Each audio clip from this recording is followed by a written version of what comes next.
당신이 생각보다 훨씬 강한 이유. 지금까지 모든 나쁜 날을 다 버텨냈으니까.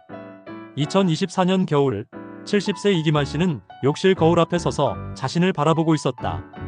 아침 세수를 마친 후에 일상적인 순간이었지만 오늘은 달랐다.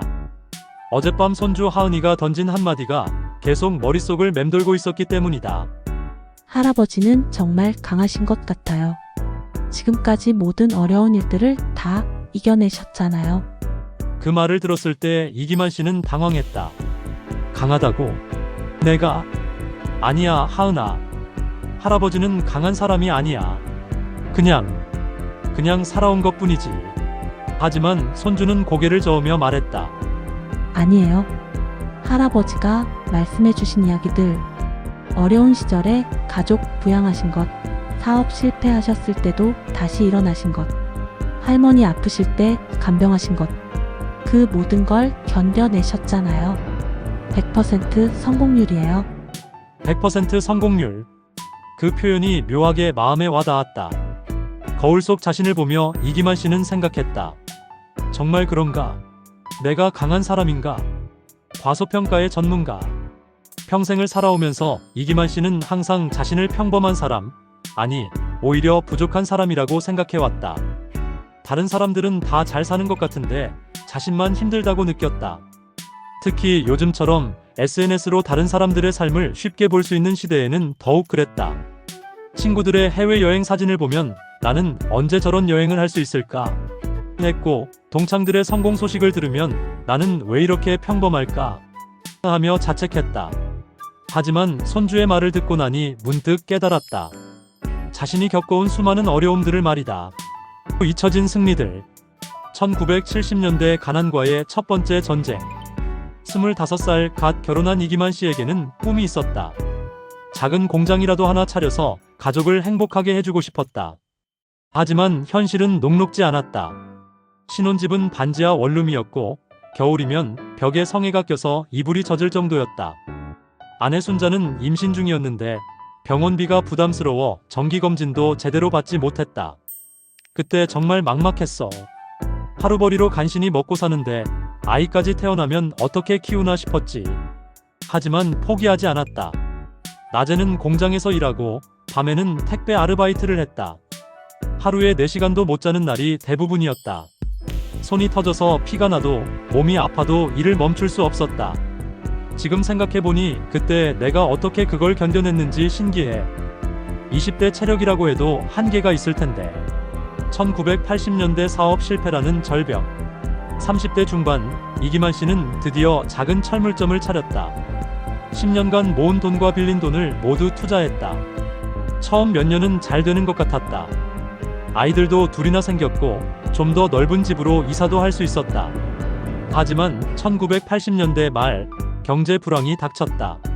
매출은 급격히 줄어들었고 임대료와 대출 이자는 계속 나갔다. 결국 철물점을 정리해야 했다. 그때 정말 죽고 싶었어. 가족들 얼굴을 볼 수가 없었지. 내가 무능해서 이렇게 됐다고 생각했거든. 빚만 남았다. 집도 넘어갔고 가족은 다시 작은 전셋집으로 이사해야 했다. 아이들에게 아빠가 미안하다는 말만 반복했다. 그런데 신기한 일이 일어났다. 가족들이 오히려 이기만 씨를 위로했다. 아내는 다시 시작하면 되지 뭐라고 했고 아이들은 아빠, 괜찮아라고 안아줬다. 그 순간 깨달았어. 내가 혼자가 아니라는 걸. 그리고 실패해도 세상이 끝나는 게 아니라는 걸. 다시 취업했다. 40세의 나이에 신입사원으로 시작하는 것이 쉽지 않았지만 굽히지 않았다. 새벽부터 밤늦게까지 일했다. 주말에는 과외까지 했다. 1990년대 아내의 투병과 함께한 시간. 40대 후반, 안정을 찾아가던 시기에 또 다른 시련이 찾아왔다. 아내 순자가 유방암 진단을 받은 것이다. 세상이 무너지는 기분이었어. 순자 없이는 살 수 없는데. 수술비, 항암 치료비, 각종 검사비. 돈이 물쓰듯 나갔다. 하지만 이번에는 포기할 수 없었다. 사랑하는 아내를 위해서라면 뭐든지 할 수 있었다. 병원과 직장을 오가는 생활이 2년간 계속됐다. 새벽에 죽 끓여서 아내에게 먹여주고 회사에 갔다가 퇴근 후에는 다시 병원으로 달려갔다. 밤에는 아내 옆에서 쪽잠을 잤다. 힘들다는 생각은 안 했어. 그냥 해야 하는 일이었으니까. 다행히 아내는 완치 판정을 받았다. 의사는 가족의 헌신적인 간병이 큰 도움이 됐다고 했다. 그 말을 들었을 때 이기만 씨는 처음으로 자신이 뭔가 잘했다는 생각을 했다. 2부 비교라는 불공정한 게임. SNS 시대의 착각. 70세가 된 지금 이기만 씨는 손주 덕분에 스마트폰과 SNS를 사용할 수 있게 되었다. 하지만 그것이 항상 즐거운 일만은 아니었다. 동창회 단체방에서는 성공한 친구들의 소식이 계속 올라왔다. 누구는 큰 회사 임원으로 퇴직했다. 누구는 아들이 의사가 됐다. 누구는 손자가 명문대에 들어갔다. 처음에는 정말 우울했어. 다들 나보다 잘 사는 것 같고 나만 별 볼 일 없는 인생을 산 것 같았거든. 페이스북에서 보는 친구들의 삶은 화려했다. 해외여행 사진, 맛있는 음식 사진, 행복한 가족 사진들. 그에 비해 자신의 일상은 평범하기 그지없었다. 하지만 어느 날 우연한 기회에 그 성공한 친구 중 한 명과 진솔한 대화를 나누게 되었다. 겉모습 뒤에 숨겨진 진실. 동창 김영수는 대기업 임원으로 퇴직한 후 여유로운 삶을 사는 것처럼 보였다. SNS에는 골프 사진, 여행 사진이 가득했다. 이기만 씨는 항상 그를 부러워했다. 하지만 우연히 둘이서 술을 마시게 된 자리에서 김영수는 전혀 다른 이야기를 털어놓았다.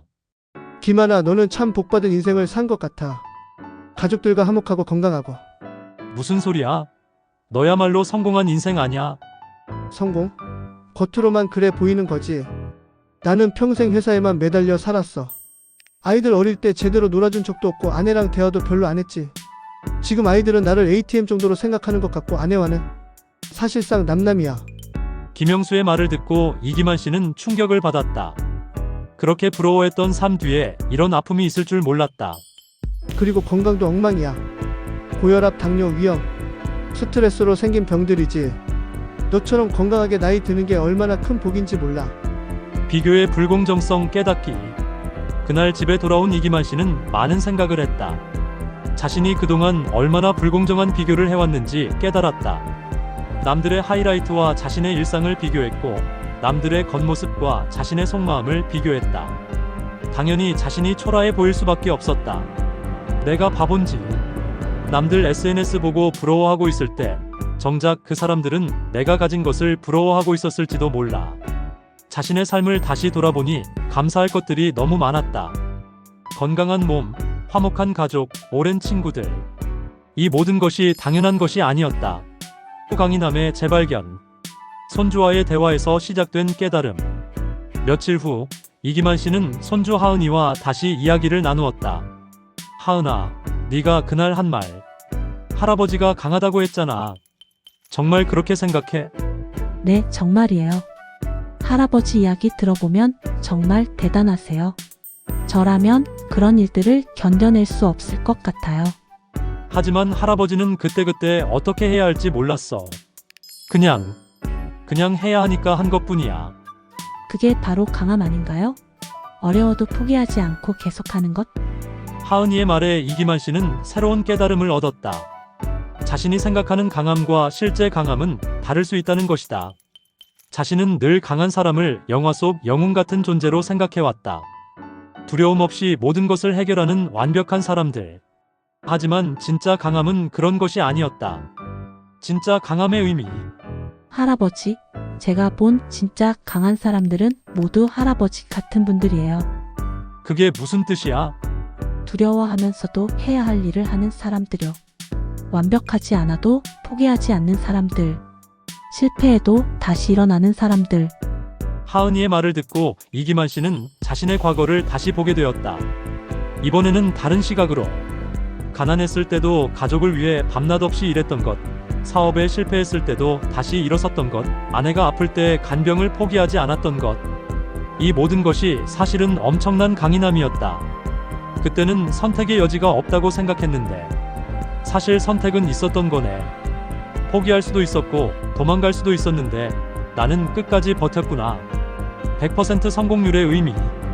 하은이가 말한 100% 성공률의 의미도 이제 명확해졌다.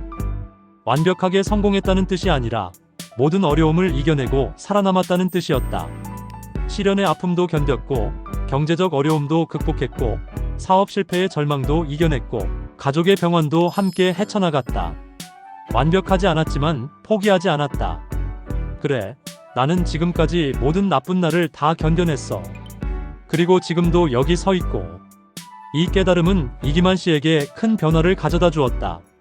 자신을 보는 시각이 완전히 달라졌다. 노년의 새로운 의미. 70세가 된 지금 이기만 씨는 나이 드는 것에 대해서도 다르게 생각하게 되었다. 예전에는 늙었다, 쓸모없다는 생각이 들었지만 이제는 경험이 풍부해졌다, 지혜로워졌다고 생각했다. 나는 70년을 살면서 정말 많은 일을 겪었어. 그 모든 경험이 나를 지금의 나로 만들었고 그게 바로 내 자산이야. 에필로그. 당신도 강한 사람입니다. 이기만 씨의 이야기는 특별한 것이 아니다. 우리 주변의 모든 사람들이 비슷한 경험을 하며 살아간다. 차이가 있다면 그것을 어떻게 해석하느냐 하는 것뿐이다. 당신도 지금까지 수많은 어려움을 견뎌왔을 것이다. 실패도 있었고, 좌절도 있었고, 절망도 있었을 것이다. 하지만 당신은 지금 여기에 있다. 그것만으로도 당신은 강한 사람이다. 이 글을 읽고 듣고 계신 여러분이 진정한 강한 사람입니다. 이 글이 당신께 조금이라도 도움이 되었다면 구독, 좋아요 부탁드립니다.